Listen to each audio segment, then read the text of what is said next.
चलिए खबरों में आगे बढ़ते हैं। इस बीच बालाघाट से बड़ी अपडेट सामने आ रही है। बड़ी खबर बालाघाट से। तो बालाघाट से बड़ी खबर सामने आ रही है, जहां चेकिंग के दौरान बालाघाट में रेत माफियाओं के हौसले बुलंद हैं। चेकिंग के दौरान प्रधान आरक्षक पर चढ़ाया है ट्रैक्टर। चेकिंग के दौरान प्रधान आरक्षक पर ट्रैक्टर चढ़ाया गया है। पुलिस ने आरोपी चालक को हिरासत में लिया है। चेकिंग के दौरान प्रधान आरक्षक पर चढ़ाया है ट्रैक्टर। बालाघाट में रेत माफियाओं के हौसले बुलंद हैं। चेकिंग के दौरान प्रधान आरक्षक पर ट्रैक्टर चढ़ाने की ये घटना सामने आई है, जहां चेकिंग के दौरान प्रधान आरक्षक पर चढ़ाया गया है ट्रैक्टर। पुलिस ने आरोपी चालक को हिरासत में ले लिया है। ट्रैक्टर जब्त है।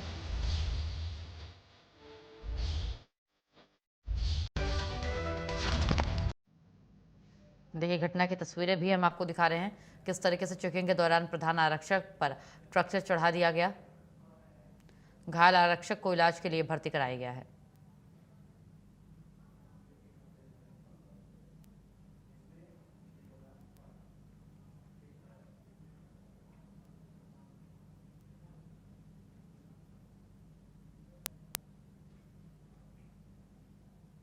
तो चेकिंग के दौरान ये घटना सामने आई, जहां प्रधान आरक्षक पर चढ़ाया है ट्रैक्टर।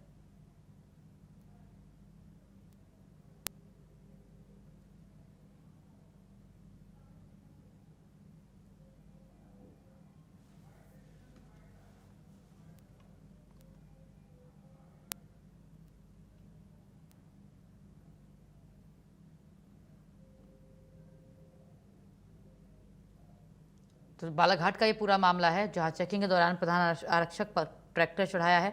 घायल आरक्षक को इलाज के लिए भर्ती करा दिया गया है। पुलिस ने आरोपी चालक को हिरासत में लिया है। ट्रैक्टर भी जब्त कर लिया है। बालाघाट में रेत माफियाओं के हौसले बुलंद नजर आ रहे हैं, जहां जब चेकिंग के लिए पुलिस की टीम पहुंची तो प्रधान आरक्षक पर रेत माफियाओं ने चेकिंग के दौरान आई टीम पर उसके प्रधान आरक्षक पर ट्रैक्टर चढ़ा दिया और घायल आरक्षक को नजदीकी स्वास्थ्य केंद्र में इलाज के लिए भर्ती कराया गया है।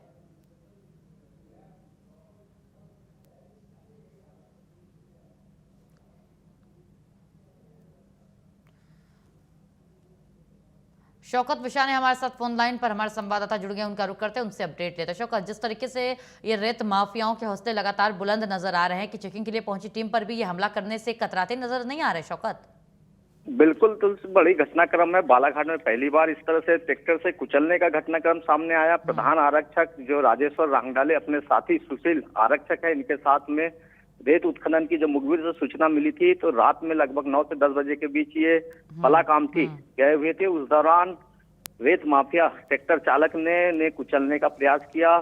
प्रधान आरक्षक को काफी गंभीर चोटें आई है, उनकी पसली टूट गई, ऐसी जानकारी है। जिस तरह से डॉक्टर ने बताया जांच के बाद उन्हें अभी इस समय रिफर कर दिया गया, गोंदिया हायर सेंटर में उपचार किया जा रहा है। गंभीर इसलिए भी बात है कि लगातार यहाँ पर रेत माफियाओं को लेकर, रेत उत्खनन को लेकर कार्रवाई की जा रही है, लेकिन कहीं न कहीं इनके ऊपर पुलिस प्रशासन का या खनिज विभाग का खौफ नहीं है, इसलिए ये बेलगाम हो चुके हैं। और अब जब पुलिस प्रधान आरक्षक जिनको कुचलने का प्रयास किया गया, एक तरह से कहते हैं कि कुचल दिया गया, जिनको काफी गंभीर चोटें आई है और वे इस समय उपचार रहता है, तो कह सकते हैं कि हौसले इनके काफी बुलंद है। और लगातार रेत माफिया रात के अंधेरे में रेत चोरी करते हैं और चोरी करने के साथ साथ इस तरह से घटना को भी अंजाम देने से कतरा नहीं रहे हैं।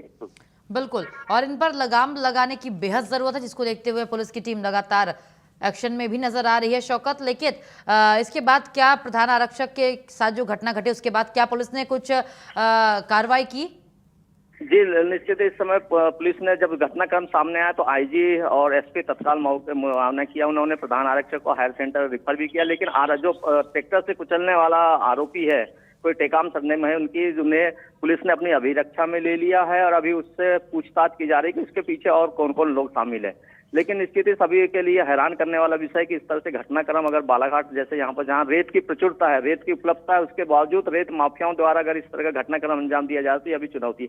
हालांकि एक बात बता दूं तुलसी, यहाँ पर बालाघाट में पिछले मार्च महीने से रेत घाट सरेंडर हो चुके हैं 12 तारीख से, लेकिन रेत घाट को अभी तक नीलामी की प्रक्रिया प्रशासन और शासन स्तर से नहीं हो चुकी है, क्योंकि इस समय निर्माण कार्य लगातार जारी है और रेत की आवश्यकता बनी हुई है, लेकिन इसकी पूर्ति नहीं हो पा रही है। इसलिए रेत के लगातार कार्रवाई होने के बावजूद भी रेत माफिया अपनी रेत चोरी के कार्य को अंजाम दे रहे हैं। मुझे लगता है प्रशासन और शासन को इस ओर भी ध्यान देने की जरूरत है कि रेत घाट जो नीलामी सरेंडर हो चुका है उसकी नीलामी की प्रक्रिया करानी चाहिए। अगर नीलामी होती है तो निश्चित ही ऐसे घटनाक्रम पर फिर अंकुश भी लगेगा। जी बिल्कुल देखने वाली बात होगी क्या कुछ और कार्रवाई होती है। फिलहाल शौकत, आपका शुक्रिया हमारे साथ जुड़ने के लिए, तमाम जानकारी साझा करने के लिए।